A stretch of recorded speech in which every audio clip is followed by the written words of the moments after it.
ኦርቶ ብቻ ማለት እኮ ትክክለኛ ማለት ዶክስ ማለት አመለካከት፣ አስተያየት፣ እምነት ማለት ነው። አንድ ላይ ሲመጣ ኦርቶዶክስ ማለት ትክክለኛ አመለካከት፣ ትክክለኛ ሃይማኖት፣ ትክክለኛ እምነት፣ ርቱ መንገድ ማለት ነው። ርቱ አሚን ማለት ነው። እና አንድ ሰይጣን በነገራችን ላይ በምን መንገድ ይመጣል መሰላችሁ? አብዝቶ በመጠላት ሳይሆን አብዝቶ በመውደድ ማስመስሎ ይመጣል ሰይጣን። ድንግል ማርያም ወላዲተ አምላክ አትባልም፣ እንደኛ ተራ ሰው ናት፣ ላትሰባት እንደሚናገረው ሁሉ ድንግል ማርያምን እኮ የሚያመልኩ ነበሩ፣ የተወገዙ ናቸው። ፕሮቴስታንት ሳይነሳ በፊት ድንግል ማርያምን የሚያመልኩ ሲመጡ ኦርቶዶክስም አላለችም።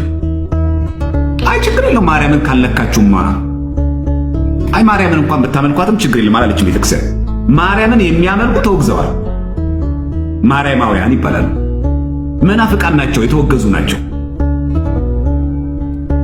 አይ ችግር የለውም እኮ ድንግል ማርያምን እኮ እንደፈለጋችሁ ትናገሩ፣ በጣም ምንም ችግር የለውም አትልም ቤተክርስቲያን። እናንተ ስለመጣችሁ አለ መልስ የምንመልሰው እኛ። የፕሮቴስታንት ጩኸት አስግቶን አስፈርቶን አይደለም ይሄን የምንለው፣ ማርያም ስለማትመለክ እሷን መመለክ ስለማትፈልግ የኦርቶዶክስ አስተምሮም ስላልሆነ ነው። ማርያም ትመለካለች የሚል ትምህርትም የለንም ከመነሽ ተውራሱ። ይሄ ትልቅ የተሳሳተ ምልከታ ስለሆነ፣ በአንጻሩ ደግሞ ማርያም እንደኛ ተራሷን ማለት ክስተት ነው። ቤተ ክርስቲያን ከጽንፍ የራቀች ናት። እንደኛ ተራሷ አይደለችም።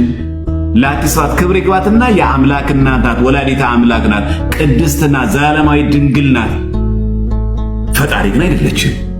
መትሕተ ፈጣሪ መልዕልተ ፍጡራን፣ ከፈጣሪ በታች ከፍጡራን በላይ አለቀ። ኦርቶዶክሳዊ ትምህርታችን ይሄ ነው፣ የማይናወጽ ነው። ይሄ ፕሮቴስታንት ሲመጣ ሞዲፋይ የሚደረግ ፕሮቴስታንት ሲጠፋ ከፍ የሚል ነገር የለውም። እስልምና ሲመጣ ምን ቀይረው ሲጠፋ ምን ናቀም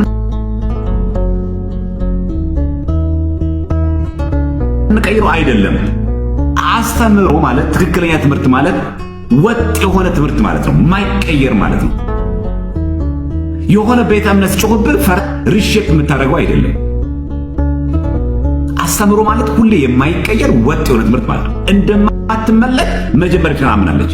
በነገራችን ላይ ይሄን በተመለከተ እዚህ ሃይማኖት አበው ላይ አለ። ማርያምን ሲያመልኩ የነበሩ ሰዎች እንደነበሩት ሃይማኖት አበው እዚህ ላይ እናገኘዋለን አለ ማለት ነው።